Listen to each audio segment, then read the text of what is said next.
Pembangunan di Indonesia dan di belahan manapun di seluruh dunia yang demikian pesat dan penuh di era globalisasi saat ini menuntut tersedianya sumber daya manusia yang handal, yang mampu bergerak aktif di segala bidang dan menjadi bagian dari roda pembangunan yang terus berputar.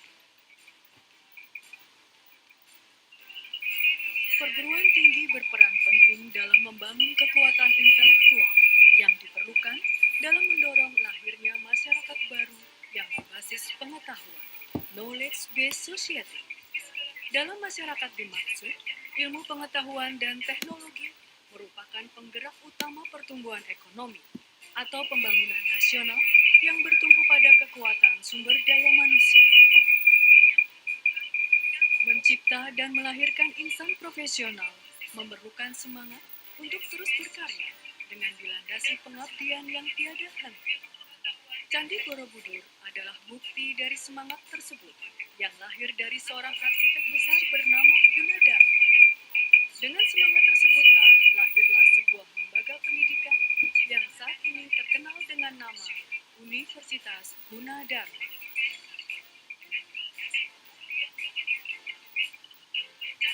Universitas Gunadarma sebagai sebuah perguruan tinggi swasta saat ini memiliki mahasiswa sekitar 40.000 orang mahasiswa, full-time student, kemudian memiliki staff akademik ataupun faculty member sebanyak 1.600 orang, dan saat ini sudah ber-NIDN sebanyak 1.053 dan mempunyai 12 lokasi yang tersebar di segenap daerah di Jakarta. Saat ini Gunadarma menjadi salah satu perguruan tinggi yang terakreditasi A, dan itu tentu saja merupakan suatu achievement ataupun performa yang patut dibanggakan.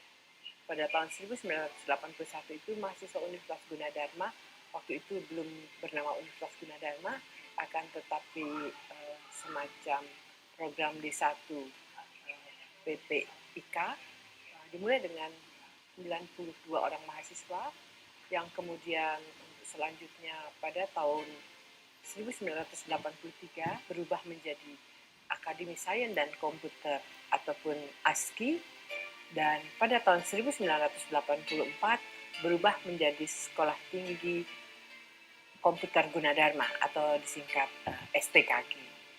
Nama saya Samuel Samson. Saya mahasiswa Gunadarma masuk tahun 1986 dan menyelesaikan studi 1992 di wisuda 1993. Bangga sekali, ternyata tanpa terasa Gunadarma sudah lebih dari satu generasi. Banyak sekali capaiannya, baik kerjasama dalam negeri maupun di luar negeri. Saya terasa bermanfaat menjadi mahasiswa Gunadarma, terutama di jurusan teknik komputer. Kita dilatih untuk berpikiran secara tepat guna. Hal-hal yang jelimet, hal-hal yang kompleks, harus bisa kita desain algoritmanya menjadi sederhana. Dan itu sangat membantu tugas-tugas saya di masyarakat, di bisnis, di pemerintahan. Terutama ketika saya bertugas sebagai Duta Besar Republik Indonesia, berkuasa penuh Republik Serbia, berkedudukan di Beograd pada tahun 2010-2014. Saya berterima kasih untuk dukungan Gunadarma selama saya menjadi Duta Besar.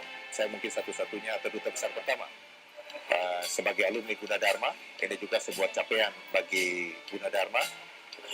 Ada anak didiknya, alumninya yang menjadi Duta Besar luar biasa dan berkuasa penuh Republik Indonesia.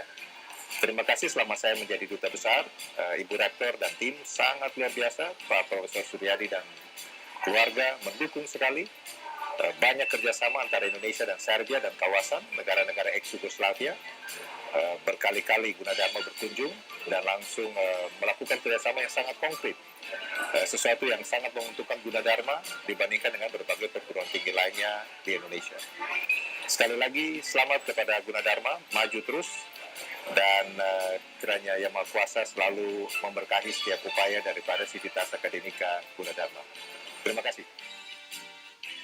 Kemudian pada saat itu jumlah mahasiswanya sudah sangat banyak, dan saya ingat pada saat itu Gunadarma mengalami banyak masalah dalam meyakinkan pemerintah bahwa ilmu komputer itu adalah suatu ilmu. Mereka waktu itu berpikir bahwa komputer itu adalah just a tool. Jadi saat itu dilakukan berbagai upaya-upaya diseminasi bahwa komputer ini adalah ilmu, dan alhamdulillah sekarang saat ini sudah ribuan perguruan tinggi yang bergerak dalam bidang komputer, dan ini juga tentu saja memberi dukungan yang baik bagi perkembangan negara kita. Kemudian pada tahun 1995, Universitas Gunadarma barulah berubah. Jadi kalau tadinya pada tahun 1981 Akademi Sains dan Komputer, kemudian pada tahun 1984 berubah menjadi STKG, ada satu lompatan, satu istilahnya, suatu quantum leap, di mana pada tahun 1990 Universitas Gunadarma, saat itu STKG, mendirikan sebuah sekolah tinggi yang dinamakan Sekolah Tinggi Ilmu Ekonomi Gunadarma. Saya Romi Arfianto. Saya masuk di Gunadarma tahun 91. Waktu itu masih STEMIK, Sekolah Tinggi Manajemen Informatika dan Komputer. Dan saat ini Gunadarma sudah universitas. Dan saya lulus di tahun 95. Jurusan saya Manajemen Informatika.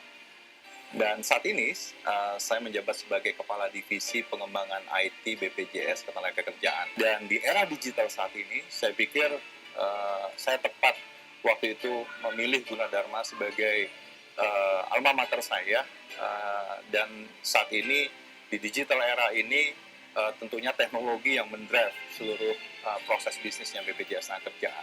Seperti halnya juga saya lihat di visi misinya Gunadarma, berkolaborasi bukan hanya untuk kepentingan lokal, untuk kepentingan pemerintah, tapi juga untuk kepentingan bangsa dan negara. Saya bangga lulus di Gunadarma. Jadi pada tahun 1990 ada Sekolah Tinggi Ilmu Komputer Gunadarma dan Sekolah Tinggi Ilmu Ekonomi Gunadarma, yang kemudian pada tahun 1995 di-merge dan digabung menjadi Universitas Gunadarma, yang pada saat itu memiliki 5 fakultas dengan total mahasiswa sebanyak 23. Dan demikianlah berkembang terus sampai saat ini. Pada saat menjadi universitas dengan 5 fakultas dengan 17 program studi, kemudian dari tahun ke tahun berkembang terus sehingga saat ini menjadi 30 program studi. Saat ini Universitas Gunadarma memiliki program D3, S1, S2, dan S3. Sebagian besar program yang ada terakreditasi A, dan beberapa sekitar 8 terakreditasi B. Harapan ke depan adalah akan lebih ada lagi AA yang baru, dan pada saat ini juga Universitas Gunadarma sedang mengajukan pembukaan program studi baru, yaitu antara lain kedokteran, farmasi, komunikasi S2, sastra Cina, dan pertanian atau agriculture. Mohon doa restu, semoga ke depan Universitas Gunadarma menjadi lebih baik. Amin. Hello, my name is Zubaida. I'm from Tashkent, Uzbekistan. I'm 21 years old. I study in Institute of Oriental Studies in Tashkent. I come here for 2 months to Gunadarma University. I'm learning Indonesian language, also learning Saman basic from Aceh, and the last learning to be a TV presenter. Doing those activities makes me so happy, and I'm very impressed. And thanks to Gunadarma for this chance. Hello, my name is Yildoz. I am from Uzbekistan. I am 21 years old. I am studying at Institute of Oriental Studies in Tashkent. I come to here for 2 months. I am learning Indonesian Bahasa language and traditional dance Indonesia. I like this country, people, customs, and lifestyle. Because I want to stay here and continue my study at University Gunadarma.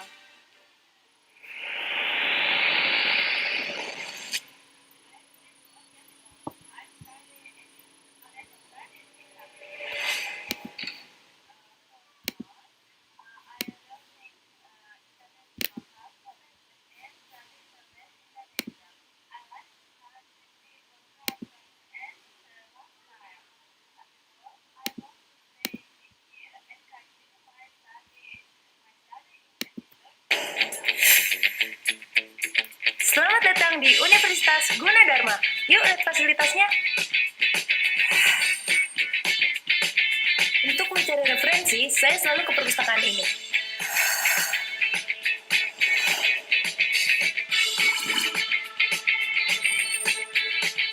Nah, sekarang kita lagi ada di Fakultas Kedokteran nih. Yuk!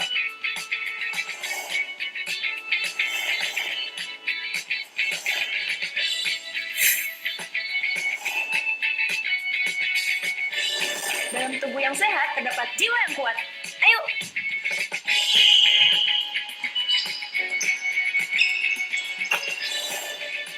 Di Universitas Gunadarma, kita juga ada beasiswa loh. Untuk info lebih lanjutnya, silakan cek di web Gunadarma.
Cek 1 2 tes ya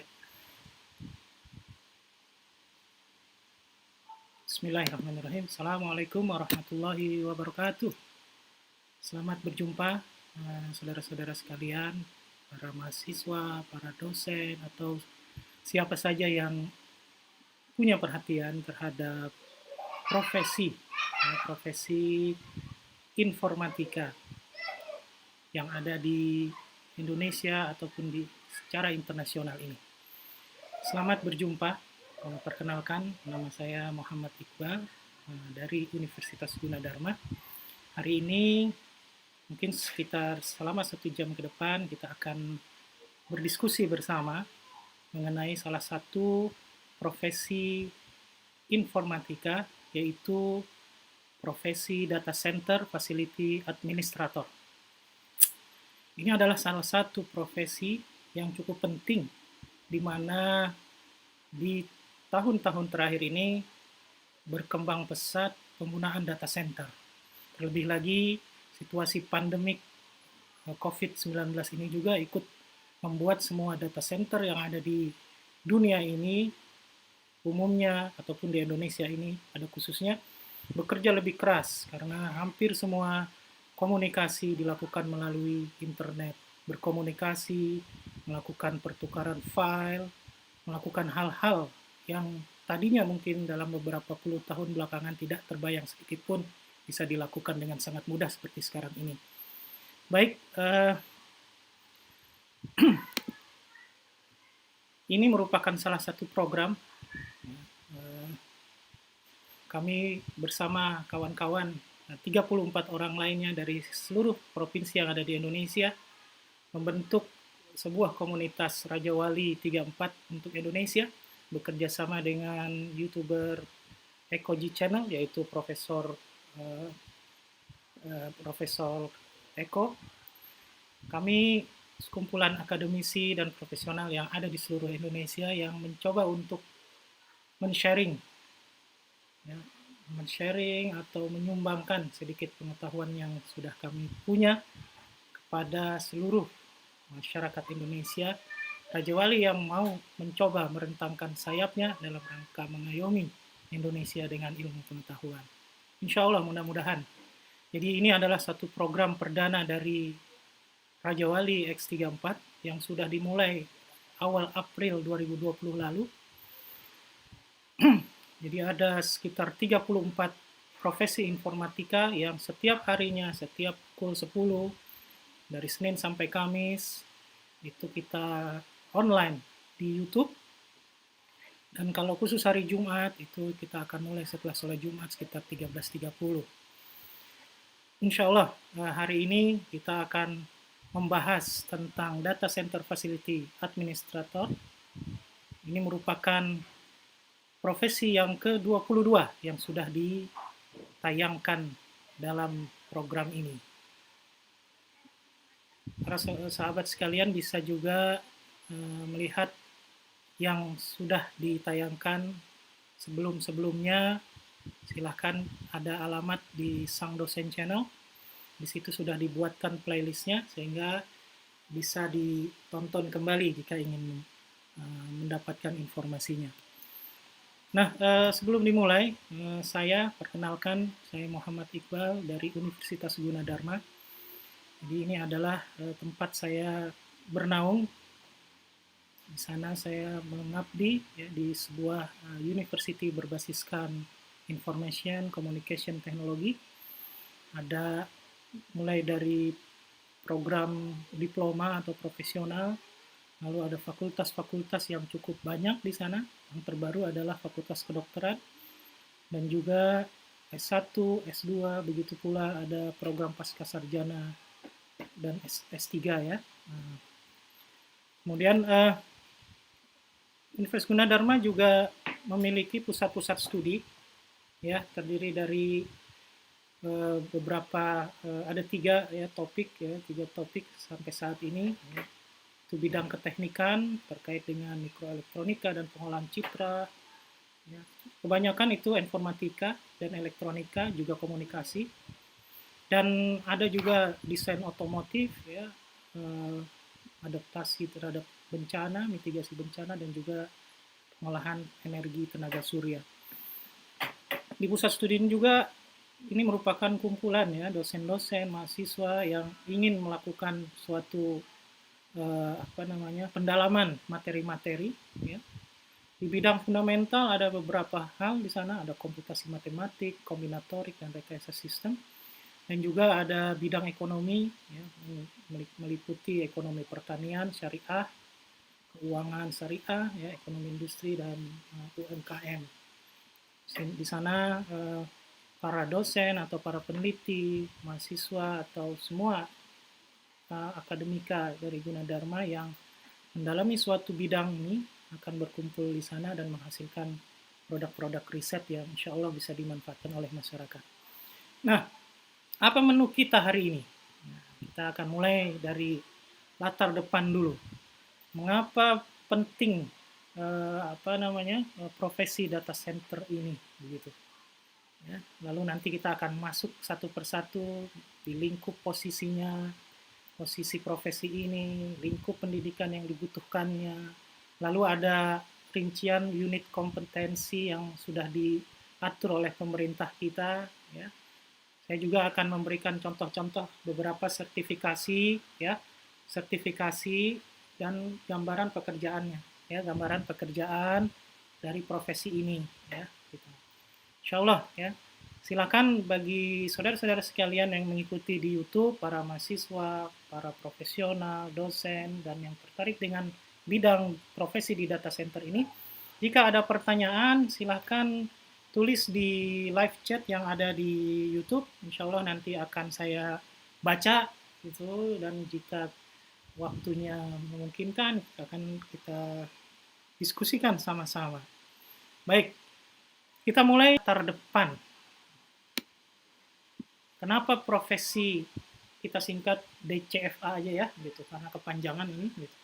Kenapa profesi ini kita menjadi penting? Ya, apa sih sebenarnya profesi ini? Gitu. Jadi yang pertama, secara faktanya, ya, profesi ini adalah profesi yang bekerjanya di balik layar. Jadi dalam man behind the gun. Jadi orang-orang yang ada di belakang layar semuanya. Ya. Walaupun begitu, profesi ini merupakan garda terdepan, ya, tapi nggak kelihatan. Ya. Dan pekerjaannya pun sangat penting, menjaga agar sistem selalu bekerja dengan baik. Ya, jadi itu. Ya. Dan kalau ada masalah dengan sistem, maka profesi ini menjadi tersangka yang paling dicari-cari. Gitu. Ya. Jadi sebetulnya profesi ini kurang cocok bagi orang-orang yang mementingkan pencitraan dirinya, gitu. Nggak cocok buat politikus, gitu, ya. Jadi ini keteknikan, ya. Dan yang kedua, kenapa profesi ini menjadi penting?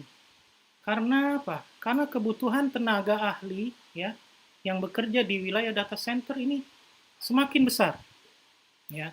Di Indonesia saja, ya, sekarang sudah ada sekitar 40-50 data center. Gitu, ya. Jadi dan data centernya juga, ya, besaran data centernya itu, skalanya itu, ya, tier 1 sampai tier 4, gitu ya. Itu sudah ada yang tier 3 dan tier 4, gitu, ya. Jadi ini menurut datacentermap.com, ya, nanti akan kita lihat, ya, bagi kawan-kawan sekalian yang ingin melihat detailnya, nanti di belakang akan saya tunjukkan, gitu, ya, peta 50 data center yang ada di Indonesia ini, ya. Nah, kita bisa bayangkan saja misalnya, ya, setiap data center membutuhkan 20 tenaga ahli. Dengan adanya 50 data center ini sudah ada 1000, ya. Sudah kebutuhan 1000 tenaga ahli, gitu. Dan ini belum termasuk tenaga-tenaga administrasi, ya, staf penunjang, teknisi, ya, teknisi dan keamanan, ya, begitu. Ya, jadi apalagi kalau untuk data center tingkat 1, tier 1, tier 2 yang merupakan perusahaan colocation server, ya, ataupun data center internal perusahaan atau data center dari pemerintahan, ya, maka sebetulnya ini ada sebetulnya ribuan ribuan lokasi untuk bekerja bagi para ahli ini, ya begitu. Dan jika anggap saja misalnya ya, itu kan sudah jika setiap lokasi yang ribuan lokasi ini perlu 10 orang saja, maka kan kita kali 10 aja kali 1000 udah puluhan ribu yang dibutuhkan. Ya, nah jadi begitu karakteristiknya ya yang mudah-mudahan ya membuat kita menjadi lebih semangat lagi mempersiapkan dirinya ya bagi yang tertarik ingin mengabdi gitu kepada negeri ini gitu, sebagai salah seorang punggawa di data center. Gitu. Nah sekarang kita masuk lebih jauh lagi ya, lingkup posisi profesi di data center ya. Nah saya mengambil sumber data dari dokumen ya daftar unit kompetisi okupasi ya TIK ya gitu yang dikeluarkan oleh Kominfo. Jadi kedudukan profesi data center facility administrator ini itu berada pada level 6 KKNI. Ya, nanti akan kita lihat apa sih level 6 itu gitu ya. Dan kategori pekerjaannya itu adalah sebagai teknisi atau kalau dalam bahasa sistemnya sebagai analis. Dan strata jabatannya kalau kita lihat di birokrasi atau pemerintahan ini merupakan teknisi ahli madya. Dan kalau di industri swasta ini sudah bisa masuk sebagai asisten manager ya, deputy manager atau advisor. Ya, jadi begitu kira-kira kedudukannya ya. Nah, nanti lebih detailnya dipersilakan ke sumber itu ya, alamat sumber yang sudah saya cantumkan di sini ya. Bisa di-download filenya dan bisa dilihat peta okupasi keahlian TIK ini ya. Nah, sekarang saya ingin menggambarkan level kualifikasi sektor pendidikan dan sektor kerjanya ya dari profesi ini ya. Pendidikan itu dimulai dari pendidikan dasar ya, paling bawah ya, yang warnanya oranye. Ya, lalu pendidikan menengah. Nah, dari pendidikan menengah sudah ada 2 jalur di sana ya, ada jalur SMA dan ada jalur kejuruan atau keahlian ya gitu, keahlian tertentu ya yang untuk siap kerja. Ya. Jadi kalau di pendidikan dasar itu level KKNI-nya itu 1. Ya, bisa dilihat tuh paling bawah warna coklat ya, coklat mendekati hitam gitu ya. Nah, kalau lulusan SMA atau SMK maka level KKNI-nya, keahliannya itu disebut 2. Nah, kemudian pendidikan berlanjut terus ya sampai D1, D2, D3, D4 atau S1 ya, setara S1 ya, lalu S2, lalu S3 gitu. Jadi lulusnya seseorang di S1 itu level KKNI-nya ada di kisaran 6 dan 5. Itu level keahliannya. Ya. Terus kalau dia S2 maka posisi keahliannya 8. Ya, level 8 KKNI. KKNI itu namanya Kerangka Kualifikasi Nasional Indonesia. Dan begitu dia S3 maka kualifikasi KKNI-nya ada di level 9. Ya, dari situ juga kalau kita lihat dari dunia kerjanya ya, sisi sebelah kiri itu adalah pendidikannya, sisi kanannya adalah terkait dengan karir atau jabatannya, ya. Jadi level 2 itu, ya, itu levelnya operator, gitu, ya. Sampai itu jadi level 1 sampai level 4 lah boleh kita bilang seperti itu di dalam pekerjaan, ya, sebagai operator, sebagai staff yang melaksanakan langsung ya kegiatan-kegiatan pekerjaan yang bersangkutan, ya. Dipelaksana langsung ya, petugas lapangan boleh kita bilang seperti itu ya. Baru nanti mulai dari level 5, level 6 ya, itu wilayahnya adalah sebagai teknisi, engineer ya, analis ya, atau disebut juga analis gitu di dalam hal-hal yang bukan berhubungan dengan keteknikan ya, teknisi atau engineer 5 sampai 6 gitu. Itu level 5 sampai 6. Kemudian mulai level 7, 8, 9 itu sudah dibilang sebagai ahli. Ya. Jadi bisa kita lihat ya, kalau ahli itu ya, apa yang dia kerjakan itu adalah pekerjaan-pekerjaan yang berhubungan dengan strategikal dan sebagian manajerial, ya. Jadi level ahli awal masih mengerjakan sebagian manajerial, ya. Sedangkan kalau teknisi analis itu lebih ke manajerial, ya, lebih rendah dari strategik, ya. Jadi lebih ke operasional, ya. Nah, masih ada ya di situ bisa dilihat perbedaan warnanya, ya, artinya strategikal, manajerial, dan supervisional, ya, itu juga teknikal, itu merupakan irisan-irisan pekerjaan. Semakin ke atas teknikalnya makin sedikit, tapi semakin ke level ke 1, 2, 3 makin banyak, apalagi level 1, ya, jadi begitu kira-kira. Nah, tadi profesi data center facility administrator ini masuk ke level 6, ya, berarti ada di wilayah teknisi atau engineer, jadi wilayahnya manajerial, ya. Nah, ini kalau kita lebih jauh lagi, ya, kita lebih jauh lagi melihat ke ke jenjang karirnya, ya. Kita lihat ke jenjang karirnya, ya. Saya lihat ini berdasarkan peta okupasi TIK yang ada, ya. Jadinya saya lihat ini saya sampaikan dari level paling atas dulu, ya. Jadi mentoknya karir dari wilayah, ya, data center facility administrator ini yang ada di area fungsi TIK nomor 12 dari 16 ini adalah Chief IT Facility Officer, ya. Itu namanya pemimpin dari ini level yang paling tinggi, itu karir yang paling tinggi, ya. Jadi itu ahli utama. Kalau di swasta itu mungkin presiden direktur. Ini mungkin bisa di perusahaan-perusahaan yang mengkhususkan diri untuk pengolahan data center, pemimpinnya itu presiden direkturnya itu, ya, di level 9, ya. Gitu. Terus level 8 itu vice presidennya, level 7 salah satunya di situ ada manajer pusat data. Saya kasih warna merah di situ karena itu ada ujiannya yang sertifikasi profesi yang dilaksanakan oleh BNSP, ya, sudah ada ujiannya kalau mau menjadi ahli untuk istilahnya meniti karir menuju pimpinan, ya, begitu. Jadi manajer pusat data di situ, ya. Di sini macam-macam pekerjaan lainnya juga macam-macam di situ, ya. Ada telecommunication, ada green IT management manager, ada IT facility manajemen, dan seterusnya, ya.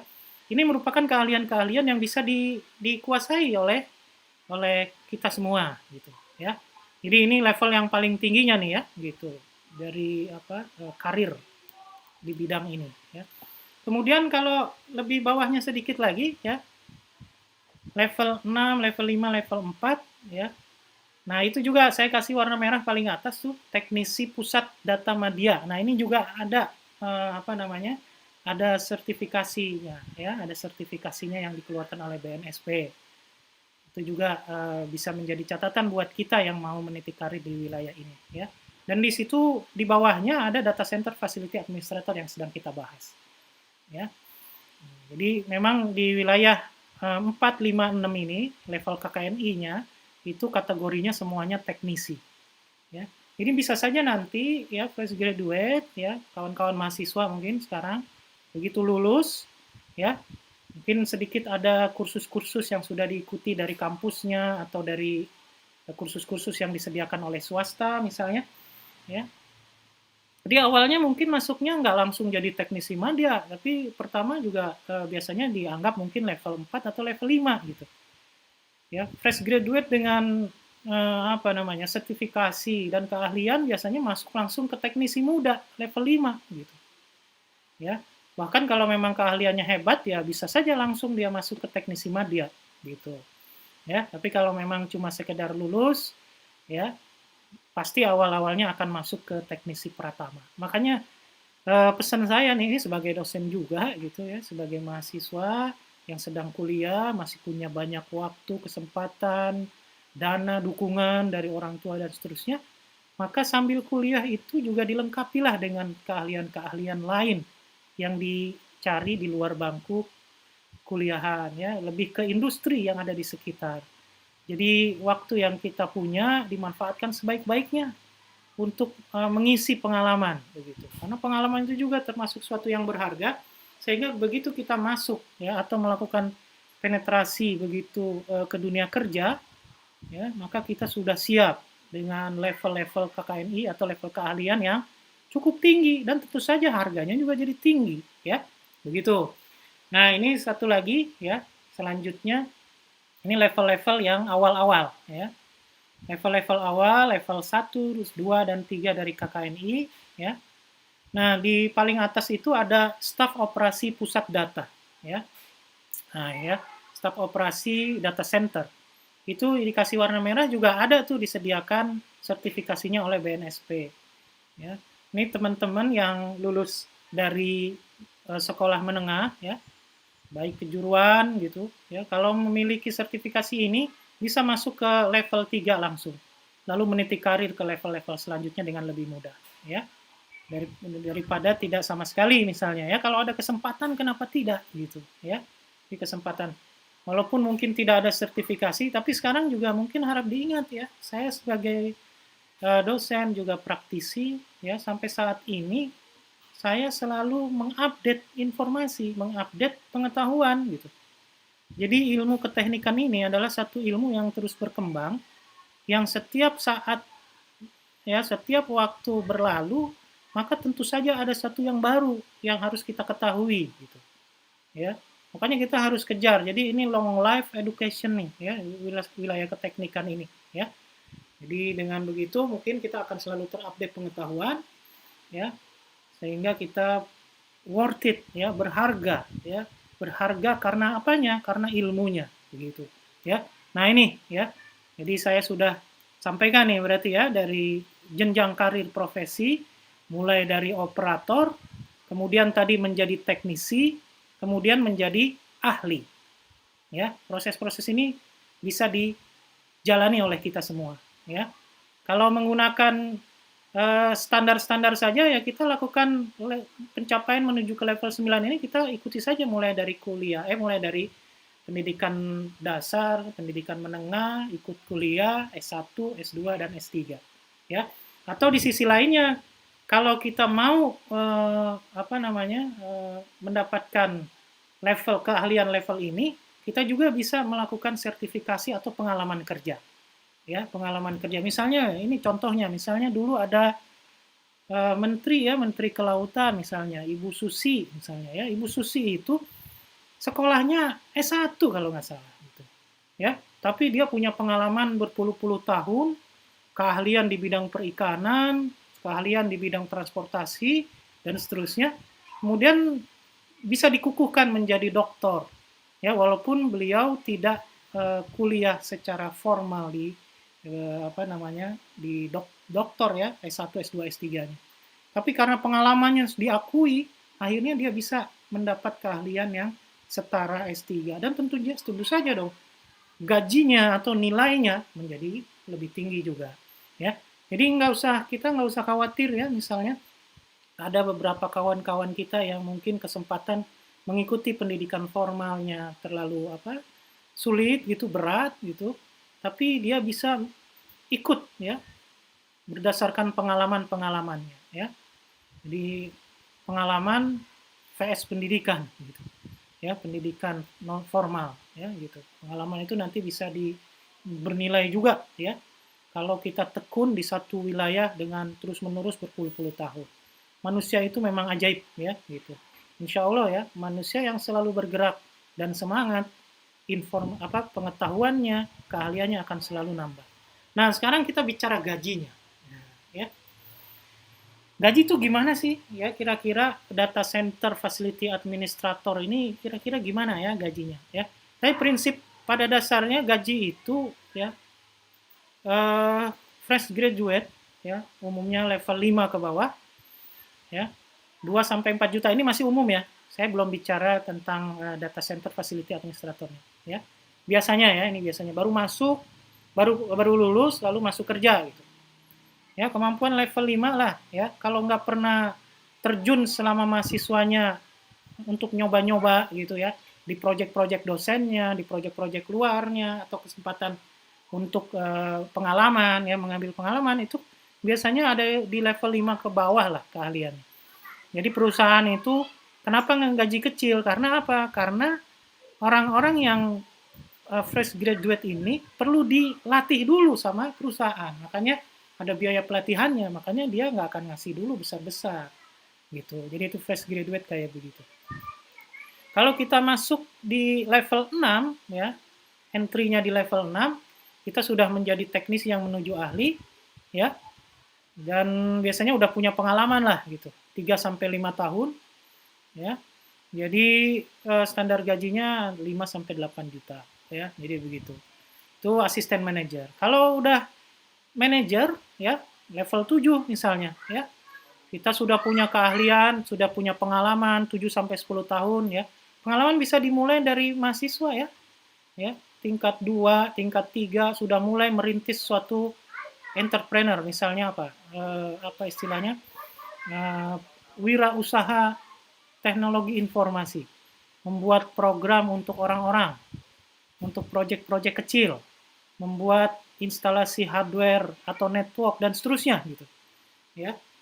Jadi kalau pengalaman itu ya kalau dari tingkat 2 kuliah 4 tahun gitu, ya kan sudah ada 2-3 tahun pengalaman ya. Ikut kerja dulu dengan orang sekitar 2 sampai 3 tahun. Jadi pengalaman udah di atas 6 tahun aja. Ya. Maka itu sudah dibilang sebagai manajer. Levelnya sudah level 7. Ya, itu sudah masuk ke ahli awal. Gitu, ya. Kalau udah masuk di entry level ini ya, kita memperbanyak sedikit ilmunya, ya, memperbanyak jam terbangnya, membuat prestasi-prestasi, maka kita akan bisa menjadi level 8, menjadi ahli senior. Ya, itu biayanya sudah bukan biaya, maksudnya gajinya sudah dapat 20 sampai 30 juta per bulan gitu, ya, ditambah tunjangan-tunjangan lainnya. Udah jadi ahli senior. Ya. Nanti kalau itu masih terus ya karirnya ya sudah jadi GM ya, akhirnya bisa menjadi direktur utama ya, begitu.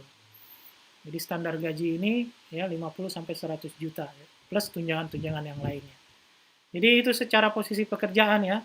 Tapi memang yang paling aman adalah bukan paling aman, itu juga punya resiko yang sangat besar karena kita harus punya keahlian. Ya, yaitu menjadi owner dari suatu industri, owner dari suatu perusahaan. Kalau ini sih bebas gajinya mau berapa aja gitu, ya. Tapi memang ini rumit ya. Kita harus punya daya kepemimpinan yang kuat, punya ilmu yang cukup melakukan manajemen ya, selain ilmu hard skill-nya gitu. Ya, soft skill-nya cukup luas gitu. Ya, ini yang punya bakat-bakat jadi pemimpin nih. Bisa lah, nggak usah bekerja sama orang lain, jadi aja owner ya, membuat pekerjaan sendiri. Ini juga banyak kok ya, ada kawan-kawan startup ya yang sekarang itu ya membuat satu produk ya, killer application yang banyak bisa digunakan ya, manfaatnya luas, masyarakat senang gitu, akhirnya mereka menjadi owner yang punya keistimewaan ya. Standar gajinya kan kita bisa lihat tuh ya, Steve Jobs misalnya ya, siapa lagi itu dari Microsoft, Bill Gates misalnya ya.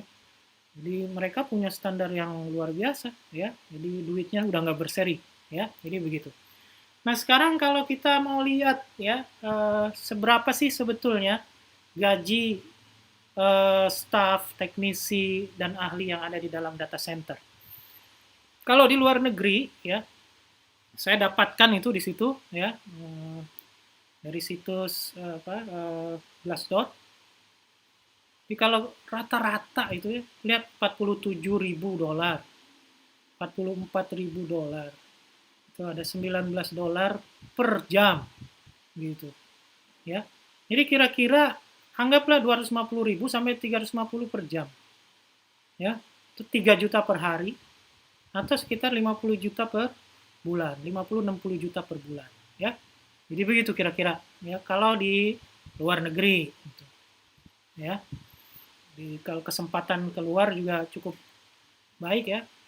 Ya cukup besar, tapi beda sih cara kita ya kerja di luar sama kerja di dalam negeri itu rasanya beda ya. Dari pengalaman saya juga ya, alhamdulillah dalam proses pendidikan gitu, saya sempat diamanahi untuk melanjutkan pendidikan ke negara maju, keluar begitu. Beberapa tahun di sana. Ya, banyak tawaran sebelum lulus ya di sana, katanya udah di sini aja lah gitu. Di sini mah udah jelas berapa nih dibayarnya seberapa gitu. Cuma gara-gara keluarga di Indonesia, gara-gara memang saya pengen kembali gitu. Suasananya lain lah gitu ya, di barat dan di sana gitu. Tapi kalau memang cuma untuk cari duit sih nggak ada masalah ya gitu. Tapi kita harus kembali ke negeri kita lah, ngebangun negeri kita. Ya, jadi begitu kira-kira. Nah, sedangkan di dalam negeri kita gimana? Ya, gajinya orang-orang yang ada di data center. Saya mencari di internet ya, dapatlah di Kelly Indonesia Salary Guide ya, 2000 ya. Ini panjang, bukunya tebal gitu. Ini saya pilihin tuh ya, pekerjaan-pekerjaan yang agak punya cantolan terhadap data center ya. Di sana kan tidak spesifik ya, gitu. Ya. Nah itu rata-rata kualifikasinya mintanya S1 ya, ada sedikit yang D3 tuh ya, gitu. Kualifikasi S1-nya. Tapi ini jangan khawatir. Ya, kualifikasi ini kita bisa tutupi dengan sertifikasi-sertifikasi. Ya, jadi begitu. Jadi kisarannya tuh ya, kisarannya kalau ketua gengnya tuh Chief Information Officer tuh 60-an, 60 juta sampai 125 jutaan. Ya. Jadi di sini yang paling entry level ya gitu ya. Minimalnya, paling minimalnya tuh dapat 5 juta lah sebagai awal ya gitu. Di situ ada 5 juta ya, jadi ada rentang gajinya tuh di situ ya. Nah, ini jadi kalau di Indonesia, jadi rentangnya mulai 5 juta sampai 100 jutaan bisa dapat di wilayah kalau kerja di wilayah data center gitu. Tentu saja saya tidak mengambil dari pemerintahan ya, di pemerintahan cukup banyak juga informasinya dari Departemen Keuangan. Kalau ini sih saya ngambil di swasta ya, begitu. Jadi ini kira-kira informasi mengenai gaji ya, mengenai gaji data orang-orang atau staf ahli atau teknisi di data center. Nah, sekarang menuju itu ya, menuju keahlian data center facility administrator ya, bagaimana? Tentu saja ya, kita bisa ambil keahlian ini, kita bisa dapatkan keahlian ini dengan menempuh pendidikan formal. Ya. Pendidikan mulai dari pendidikan menengah atau SMA ya, setara SMA ya, atau SMK gitu ya. Saya lihat kemarin ya, ada berapa sih sebetulnya yang berhubungan dengan teknologi informasi ya. Saya nemukan ada RPL, ada animasi dan multimedia ya. Tapi kalau yang nyambung ke data center hubungannya mungkin ke teknik elektronika dan telekomunikasi. Masih ada tuh hubungannya. Teknik komputer dan jaringan komputer ya, itu juga masih ada tuh. Yang saya tebal tuh, ditebal-tebalkan tulisannya di atas itu ya. Kemudian pendidikan formal selanjutnya setelah pendidikan menengah ya, itu udah bisa pendidikan menengah juga masuk ya. Kalau mau lebih tinggi lagi levelnya maka melalui pendidikan tinggi ya, atau universitas misalnya. Program-program studi yang terkait dengan keahlian ini ya adalah ilmu komputer dan teknologi informasi ya, sistem komputer atau teknik komputer ya, sistem informasi ya, teknik informatika dan teknik elektro ya, gitu. Nanti silakan aja ya, ada kesempatan-kesempatan. Memang sekarang kalau kita sedikit rajin saja ya, kesempatan itu terbuka luas ya, gitu. Alhamdulillah ya, dari pengalaman yang saya alami sendiri begitu, bahwa asal kita rajin lah ya, karena rajin maka kita akan terlihat sangat serius ya, semangat ya. Orang itu juga akan percaya sama orang-orang yang punya semangat gitu, sehingga akhirnya bisa dipercayakan untuk memegang beasiswa, dapat anugerah beasiswa untuk sekolah sana ya, sekolah melanjutkan ke jenjang yang lebih tinggi dan seterusnya, yaitu di pendidikan formal ya. Nah, kalaupun tidak pendidikan formal, kita juga bisa ya sambil bekerja ya, merintis karir ya, bekerja di mana, di wilayah teknologi informatika ini ya, Kita bisa mengikuti kursus-kursus keahlian, ya. Ya, bisa mulai di balai latihan kerja, ya, misalnya, atau program-program khusus kementerian berkaitan dengan TIK. Contohnya kan ada, kalau Kominfo ada apa, digital talent misalnya, ya, kita udah lulus, ya. Tapi kalau yang program khusus biasanya membutuhkan apa, pendidikan formal tertentu, ya, gitu, ya. Apakah SMK, apakah SMA, ataukah pendidikan tinggi. Kalau digital talent dia lulusan S1 kalau nggak salah, ya, lulusan dari pendidikan tinggi gitu. Atau pendidikan non formal yang ada sekarang adalah lembaga-lembaga sertifikasi nasional dan internasional. Lembaga sertifikasi nasional seperti BNSP misalnya, ya, atau lembaga-lembaga lain yang swasta, ya, yang punya apa istilahnya di situ LSP, ya, gitu, lembaga sertifikasi, ya, profesi gitu yang ada, ya. Ini bisa tuh ikut nasional atau internasional, ya, yang baik pemerintah ataupun swasta, kita bisa ikuti itu, ya, gitu. Itu pendidikan non formal keahlian dari materi profesi ini, ya, gitu. Atau misalnya ada lagi pendidikan informal, ya, informal. Ya, kita sering kumpul di komunitas TIK, ya. Kita kumpul di asosiasi-asosiasi profesi, ikut di sana, ya. Walaupun mungkin kita latar belakang pendidikannya bukan TIK misalnya, tapi karena kita hobinya, ya kita ngumpul di komunitas-komunitas itu. Ini juga bisa jadi salah satu apa, batu loncatan menuju karir yang kita inginkan. Ya, tergantung dari komunitas-komunitas apa itu, ya, atau keaktifan dari kita di komunitas tersebut, ya, ya, dan di asosiasi-asosiasi profesi-profesi tertentu, ya. Jadi dulu itu misalnya, ya, ada sejarah, ya, sejarah ulama teknologi, ya, ulama teknologi, namanya Ibnu Haytham, ya. Ibnu Haytham itu dialah yang menemukan kamera, ya. Jadi sistem optik mata manusia, ya, dia bisa bikin mesinnya dalam bentuk kamera pertama, ya. Beliau itu apa? Beliau itu sebenarnya tadinya latar belakangnya penjaga perpustakaan, ya, dia penyalin, ya, dia latar belakangnya bahasa, ya, dia menyalin dari bahasa apa, bahasa Arab ke bahasa Yunani ke bahasa yang lain-lainnya gitu, dalam rangka pembelajaran gitu. Gara-gara dia menyalin, ya, membaca, melihat, akhirnya paham, akhirnya dia jadi ulama gitu. Jadi ulama optik di dunia gitu. Itu artinya apa? Secara informal dia lakukan pendidikan. Walaupun tidak apa sesuai dengan pendidikan formal awalnya, tapi dia bisa.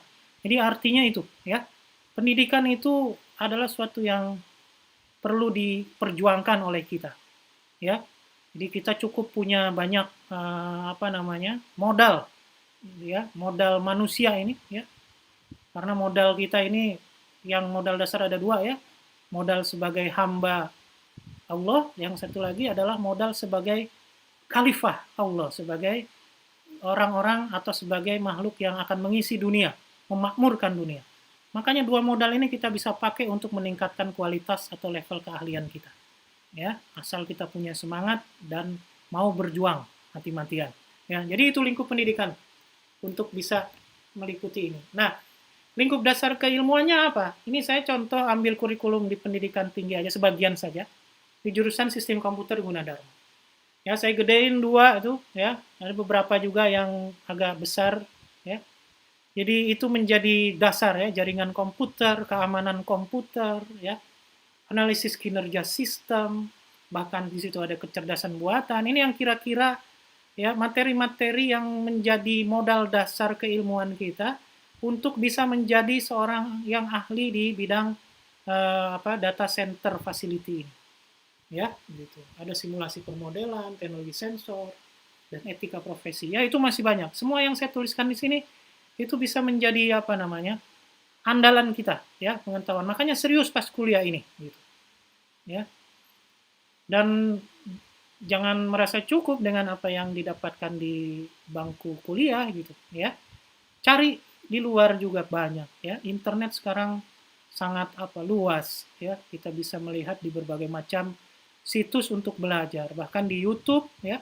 Bahkan sekarang seperti sekarang ini nih, ya, kita bisa belajar dengan video dengan enak sekali gitu. mudah sekali kita melakukannya, ya. Nah, ini lingkup dasar keilmuannya. Nah, kemudian ini selanjutnya ini adalah tentang terkait bagaimana rincian unit kompetensi data center facility administrator, profesi ini yang tertulis di level unit kompetensi yang dikeluarkan oleh Kominfo, ya. Jadi apa yang harus dilakukan oleh seorang data center facility administrator, ya? Dia kompetensinya di level 6 KKNI, ya. Ngapain aja dia harus bisa menjalin kerjasama dengan pihak luar, karena data center tentu saja, ya, banyak pihak-pihak vendor, ya, hardware, software, ya, dan seterusnya begitu, ya. Terus kemudian juga kompetensinya apa? Harus bisa mengelola kegiatan perawatan atau maintenance pusat data, ya. Jadi yang kedua itu. Berarti hubungannya dengan apa tuh? Dengan networking, dengan telekomunikasi, ya, tentang hardware, ya, server, perawatan server dan seterusnya, ya. Nah, kemudian juga melaksanakan koordinasi lintas fungsi dalam organisasi. Tentu saja karena di pusat data itu kan banyak bagian-bagiannya, ya, dibagi-bagi pekerjaannya supaya tidak semeraut begitu, ya. Makanya kita harus bisa membuat koordinasi yang baik antara satu sama lain, ya. Dan yang keempat ini juga salah satu bagian penting, bisa memeriksa, merawat dan memperbaiki peralatan gitu, ya. Dan juga itu yang terakhir itu nomor 5, communication capability, ya, kemampuan berkomunikasi, ini soft skill-nya, ya. Jadi saya banyak menemukan kesulitan berkomunikasi dari teman-teman kita, ya, gitu ya, termasuk saya juga mungkin di awal-awal itu, ya, sebagai orang-orang yang di belakang layar, ya, gitu. Orang biasa cuma ngobrolnya sama keyboard, ya, bikin program, ya, setting router dan seterusnya yang nggak perlu ngobrol gitu. Akhirnya bisa jadi kesulitan sendiri begitu kita tidak belajar berkomunikasi. Ya, ide-ide kita yang brilian karena kita nggak bisa ngomonginnya, jadi dianggap mentah, dianggap nggak berarti gitu loh. Ya, jadi memang unit kompetensi dari DCFA ini salah satunya memang komunikasi yang baik yang terkait dengan teknis maupun interpersonal yang ada di dalamnya, ya. Jadi begitu kira-kira, ya. Nah, itu ya, ini modal nih, ini rincian unit kompetensi dasarnya, ya, di bidang profesi ini, ya. Nah, ini saya akan tunjukkan, ya, bagian selanjutnya adalah sertifikasi profesi BNSP yang tersedia, ya, di bidang IT dan Computing Facility Management. Ini akar keahliannya, ya, dari Data Center Facility Administrator, ya. Ini karirnya tadi, ya, rentang karirnya. Nah, ada 3 yang tadi saya tunjukkan dengan warna merah, ya, di depan presentasi ini, ya. Jadi ada 3 tuh, manajer pusat data itu ahlinya, ya, teknisi pusat data sebagai teknisinya atau engineer-nya, dan staf operasi pusat data sebagai operatornya, gitu. Ada 3, ya. Skema SKKNI yang dikeluarkan BNSP ini diakui nasional dan internasional, ya. Internasionalnya khususnya di ASEAN. Jadi kalau kita punya sertifikasi ini, salah satu ini, maka kita bisa juga bekerja tidak hanya di Indonesia, tapi di lingkup ASEAN, ya, secara internasional, ya. Jadi gitu. Nah, ini skema sertifikasinya ada 11 unit kompetensi, ya. Nanti kalau ikut ini akan ada kursusnya dulu, belajar dulu, baru setelah belajar nanti diuji, gitu, ya. Kalau manajer pusat data karena ini level 7 tuh ahlinya, ya, ahli di entry level gitu, ya, ahli awal gitu, ya. Maka ini udah mulai banyak yang strategis tuh, misalnya menetapkan kebutuhan, menetapkan standar, membuat organisasi gitu, ya, menyusun rencana, anggaran dan seterusnya, ya. Itu manajer pusat data. Syaratnya kalau mau ikut uji kompetensi manajer pusat data ini punya sertifikat supervisor pengelolaan pusat data. Nah, itu kalau punya, ya.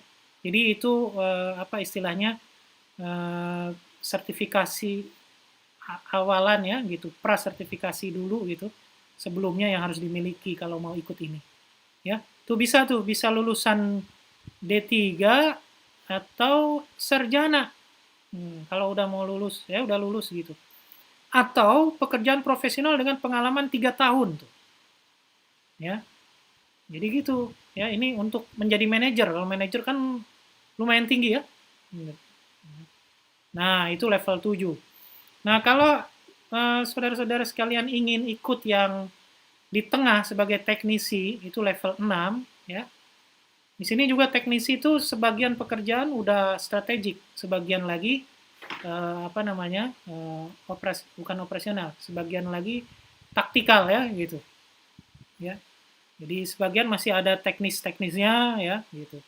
Menyusun dan mengelola dokumentasi ya, mengaudit ya, pengawasan ya dan seterusnya ya. Jadi ini ada 11 item juga yang diujikan kalau mau jadi teknisi ya atau engineer di pusat data ya begitu. Syaratnya apa? Punya sertifikat staf pelaksana pengelolaan pusat data, lulus S1, D3 atau S1 atau pekerja profesional yang sudah pengalaman kerja 3 tahun di pusat data. Ya. Nah, terus yang level paling awal ya, yang paling rendah itu level 3 ya. Tuh, ada 6 tuh ya, uji kompetensinya ya. Mengelola keselamatan kerja, keamanan fisik ya. Kegiatan operasi pusat data harian ya, pengelolaannya, kemampuan mengelola ya gitu. Melakukan perawatan, pembersihan ya. Terus merawat perangkat-perangkat pusat data. Nah, itu tuh ya itu staff. Ya, gitu. Jadi ini staff ini juga menjadi level 3 nih ya, level hampir di atas ya gitu. Udah menuju ke teknisi gitu. Cuma dia membawahi staff-staff lainnya di bawahnya gitu di level 1 2 ya. Atau level 3 yang belum punya sertifikasi. Ya, jadi begitu kira-kira. Ya, syaratnya tuh di sini untuk bisa ikut sertifikasi ini lulusan SMA atau SMK tuh, ya, itu bisa lulusan SMK jaringan komputer, pengalaman kerja 1 tahun di pusat data, lulusan diploma atau sarjana, ya, atau pekerjaan yang sudah punya pengalaman 2 tahun. Nah, ini ada 3 kesempatan tuh, ya, artinya ini satu sertifikasi yang dikeluarkan oleh negara yang membuat kita punya keahlian atau level keahlian yang cukup untuk bisa masuk ke wilayah pekerjaan data center ini. Ya. Nah, ini ada contoh lain, beberapa sertifikasi lain yang berhubungan dengan keahlian, ya, hard skill yang banyak digunakan di data center, misalnya analisis cloud computing gitu, ya. Terus pengelolaan data center, ya, mobile application, dan seterusnya tuh, ya, ada banyak tuh di situ. Ya, ini bisa dicari di lembaga-lembaga sertifikasi profesi atau di lembaga-lembaga kursus swasta yang kita punya di Indonesia banyak ya, gitu. Ya. Nah, sertifikasi. Nah, jadi dari 2 contoh itu, ya, dari dua jabaran saya tentang sertifikasi yang dikeluarkan oleh BNSP tadi, ya. Jadi, bolehlah kita simpulkan bahwa kata kunci skema sertifikasi kompetensi profesi ini adalah perangkat keras, sistem operasi, jaringan komputer, cloud computing, dan seterusnya. Ya, ada sekitar berapa ini? 5, ya, ada 10 ya, gitu. Ya, ada 9 ya, ada 9. Ya, ada 9 kata kunci. Jadi nanti saudara-saudara sekalian, para mahasiswa atau para profesional, kawan-kawan yang ingin mencari sertifikasi gitu ya, terkait dengan profesi ini, cari dengan kata kunci ini, ya, gitu, ya. Kira-kira sertifikasi apa ya pengelolaan TIK gitu, ya. Ada di mana ya, gitu. Nah, itu contoh bagaimana kita mencari kata kunci yang paling tepat supaya kita bisa punya keahlian di bidang data center ini, ya. Nah, ini sebagai gambaran aja dengan kata kunci yang tadi saya sampaikan di depan, ya. Saya dapatkan juga nih, misalnya Ini khusus data center nih, ini khusus data center, ya macam-macam tuh ya.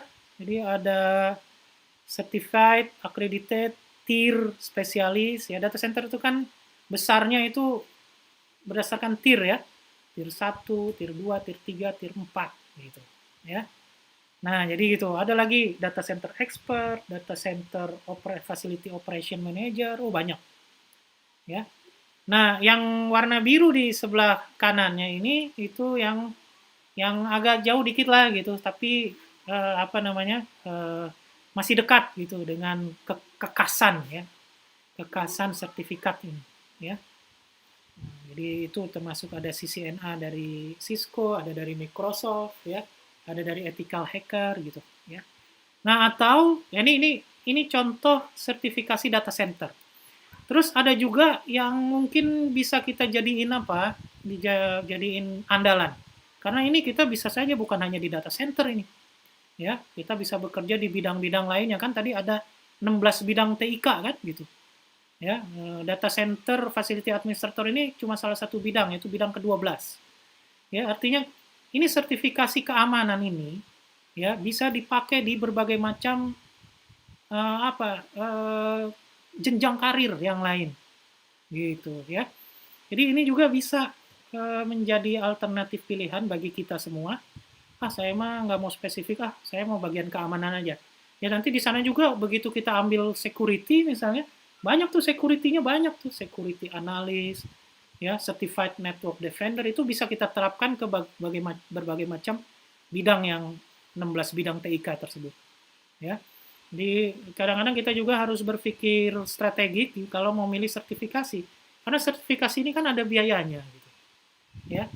Jadi ini sedikit nasihat juga ya buat saya sendiri dan buat semuanya bahwa untuk sertifikasi itu kita memilih. Ya.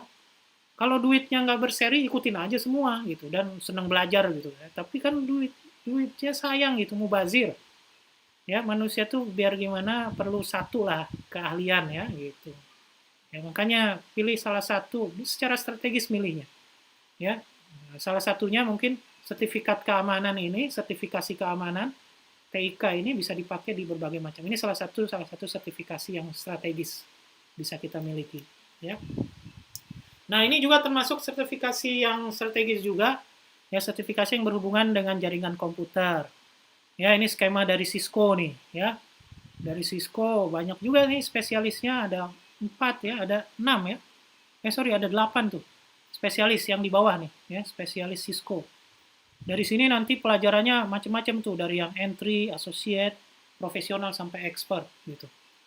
Ya.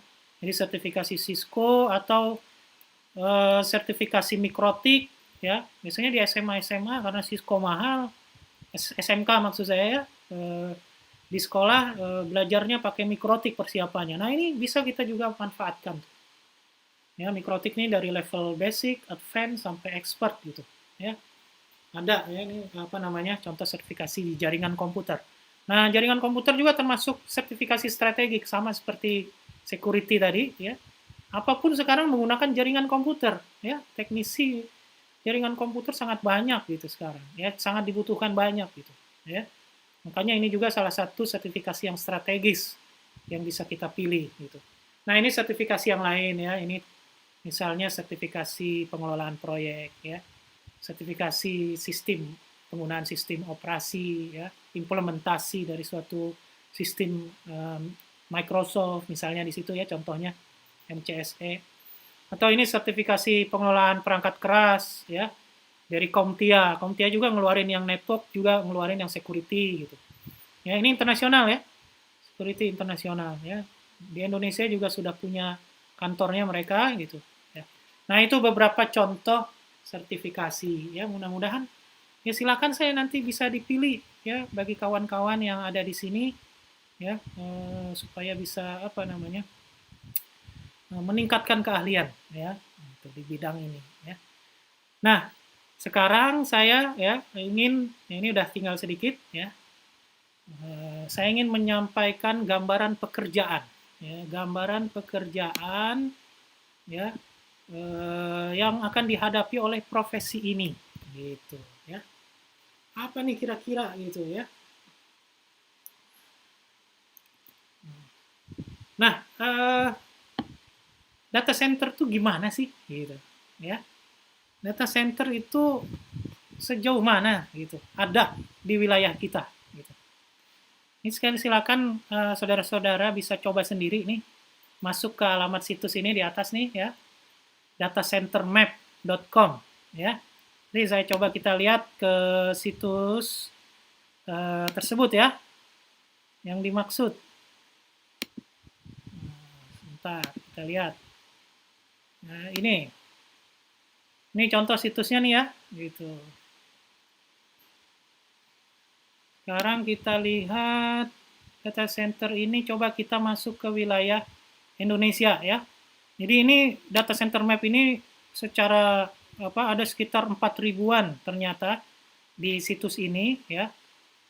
Data center di seluruh dunia ya. Bisa dilihat nih di sini. Ya, di seluruh dunia ada sekitar 4.000-an. Di sini ada database-nya nih, data center. Ya. Nah, kalau di wilayah Indonesia, lihat, di Indonesia ada sekitar 50-an. Ya, tercatat gitu. Ya. Ada 50-an data center.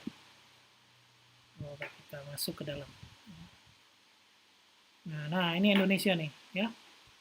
Indonesia. Kita klik lebih dalam. Ya, kita geser dikit. Masuk lagi. Ternyata emang Indonesia itu banyaknya di Pulau Jawa ya, gitu. Di sini nih ada 18 ditambah 6 di sekitar Jawa, ya, gitu. Jadi kalau kita klik satu-satu tuh ada tuh Xmedia Makassar, ya, ada di mana? Di Kupang ada, gitu ya. Di Sumatera nih Nusantara Data Center Palembang, gitu. Nah, kita lihat di Jakarta ya, gitu. Lebih detail lagi Jakarta, ya, di wilayah Pulau Jawa. Nih di sini nih, ya, Jakarta ada 8, ya.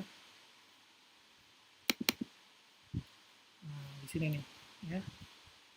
Ini tinggal diklik nih satu-satu nih. Berarti data center ya mungkin ada di cyber, ada cyber data center di CBN, ya. Terus ada ya cyber building, terus ada Nusantara Data Center, Energi Data Center, ya. Ada keterangannya tuh, Carrier Neutral Data Center, Building with Multiple Data Center.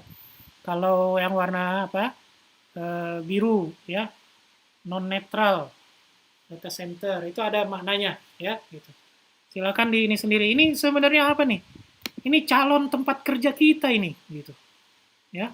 Jadi banyak tuh, bukan hanya di Pulau Jawa. Di Indonesia ada 50. Ya. Belum kita ngomong di ASEAN, ya, gitu. Ya, di ASEAN lebih tinggi lagi, ya. Atau langsung ke dunia aja sekarang mainannya. Gitu, ya. Silakan, ini salah satu pedoman aja lah, pedoman kita bisa melihat betapa banyak data center yang ada gitu sekarang ini. Ya, yang menunggu kita kerjain gitu ya. Nah, itu ya kira-kira.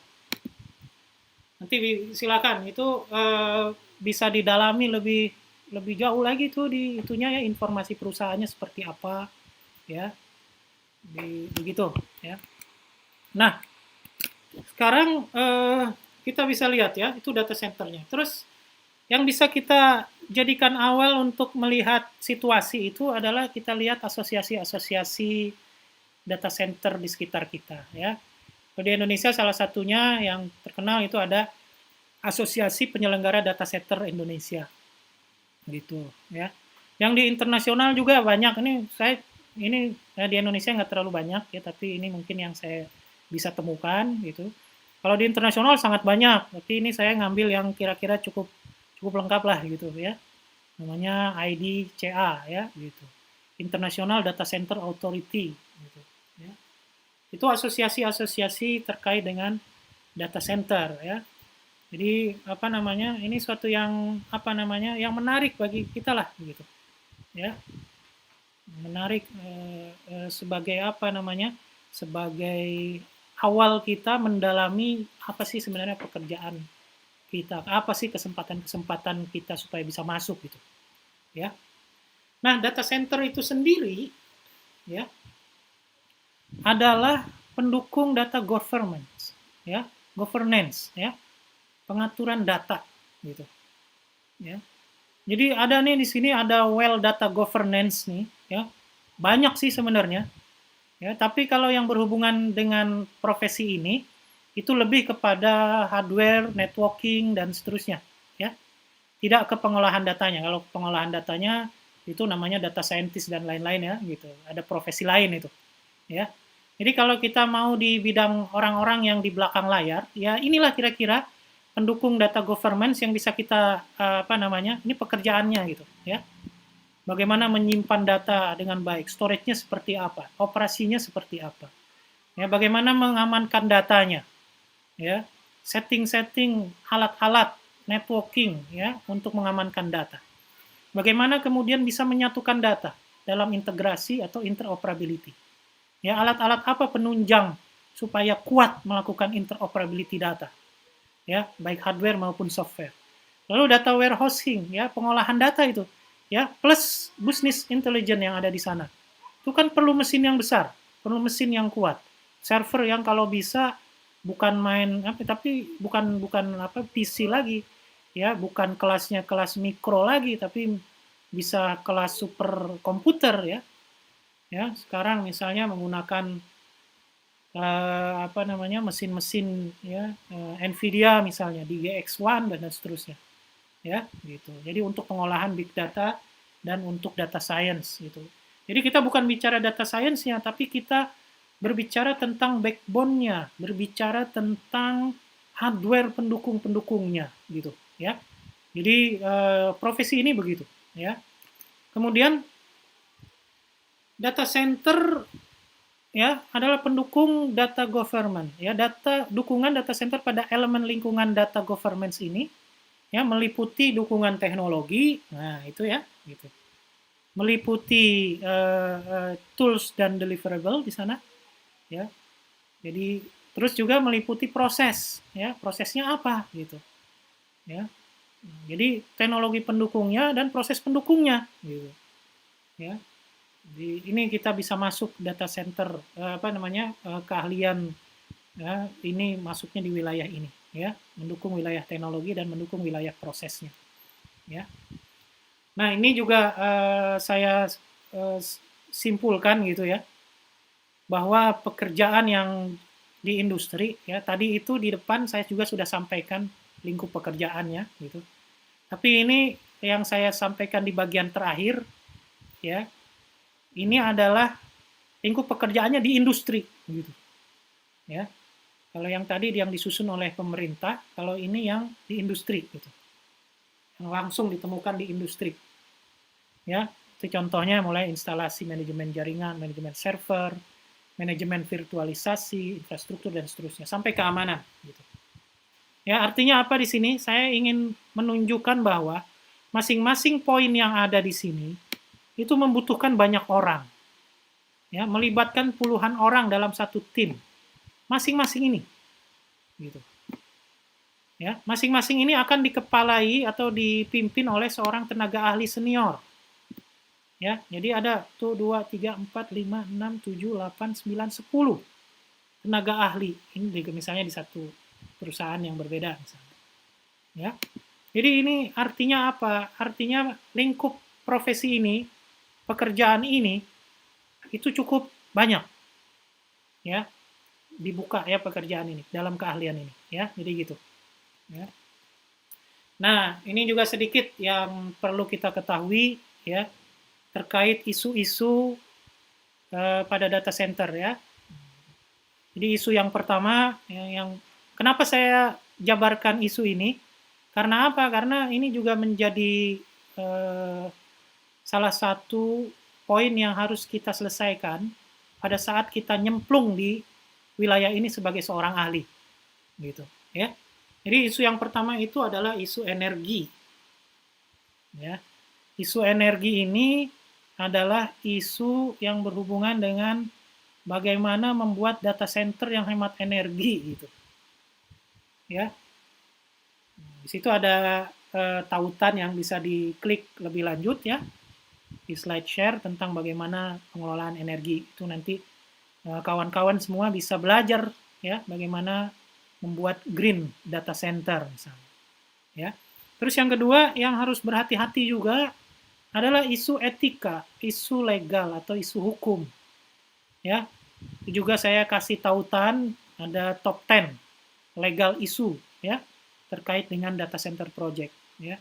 Karena data center ini akan mengambil banyak data dari banyak orang dari bermacam-macam tempat yang berbeda ya. Jadi tentu saja legal isunya jadi lintas negara gitu ya. Dan ini juga cukup pelik ya, cukup pelik di dalamnya sendiri. Dan ini bisa menjadi topik ya, topik-topik riset ya lebih lanjut dari kawan-kawan para periset ya gitu yang terkait dengan data center. Lalu kemudian isu yang selanjutnya adalah ya isu-isu teknikal atau isu-isu manajemen ya, manajerial ya gitu ya. Situ hubungannya kalau teknikal isu data center, space ya, space-nya, terus cablingnya ya, electrical sistemnya ya, cooling sistemnya, pendinginannya, dan termasuk tier sistemnya ya. Ini manajemen ini juga kita harus berhati-hati ya karena resikonya besar sekali ya kalau kita salah pilih atau salah membuat kebijakan gitu ya. Ini contoh misalnya gambaran dari data center space dan cabling ya. Biasanya proses data center itu punya tata interior yang khas ya, yang khusus gitu. Yang jelas itu banyak kabel di sana, banyak peralatan di sana ya. Jadi ada computer room ya yang di dalam kotak warna biru ya. Ada juga office support room ya di luar itu ya gitu. Kemudian ya ada tamu, ada ruang tamunya. Jadi orang nggak bisa masuk begitu saja ke wilayah computer room gitu ya. Jadi memang ada aturan-aturan tertentu. Nah, isu teknikal ini sangat rumit ya harus kita ini berhubungan dengan instalasi hardware, instalasi networking, instalasi telekomunikasi dan seterusnya. Kemudian isu yang besarnya juga hubungannya dengan isu elektrikal atau power. Ya. Tentu saja di sana ya kita perlu pastikan listrik tidak boleh mati gitu. Ya. Makanya harus ada multiple power grid connection. Gitu.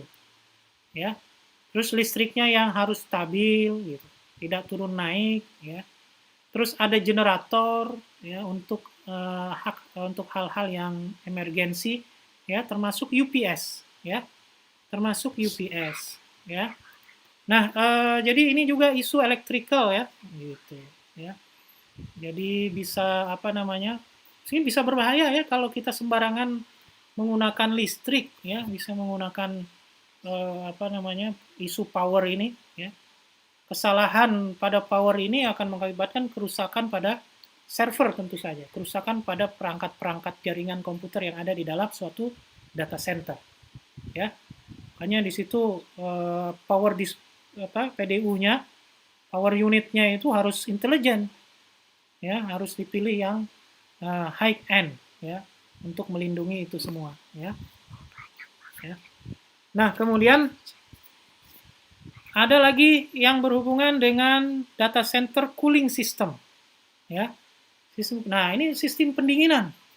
Di situ saya tunjukkan ada beberapa contoh ya, sistem pendinginan yang dari atas bawah ya, atas tengah, terus aliran-alirannya itu punya punya teknologi tersendiri. Ya. Punya teknologi yang tersendiri ya. Saya pernah di dalam satu project memeriksa server farm gitu ya. Padahal itu pemeriksaan harus berlangsung selama seminggu gitu. Tapi karena sangat hebatnya ya cooling sistemnya ya, kita semuanya para auditor itu, para pemeriksa itu udah keburu sakit duluan. Ya, baru 2 hari 3 hari keluar masuk di ruang server begitu. ya. Itu sangat pendinginannya sangat luar biasa. Karena apa? Karena data center selalu hidup. Ya, server-server itu, ya, server farm yang ada di dalamnya pasti panas sekali, pasti mengeluarkan panas. Makanya cooling sistemnya harus benar gitu, ya. Nah, kemudian ada lagi yang menjadi isu besar itu adalah data center tier system, ya.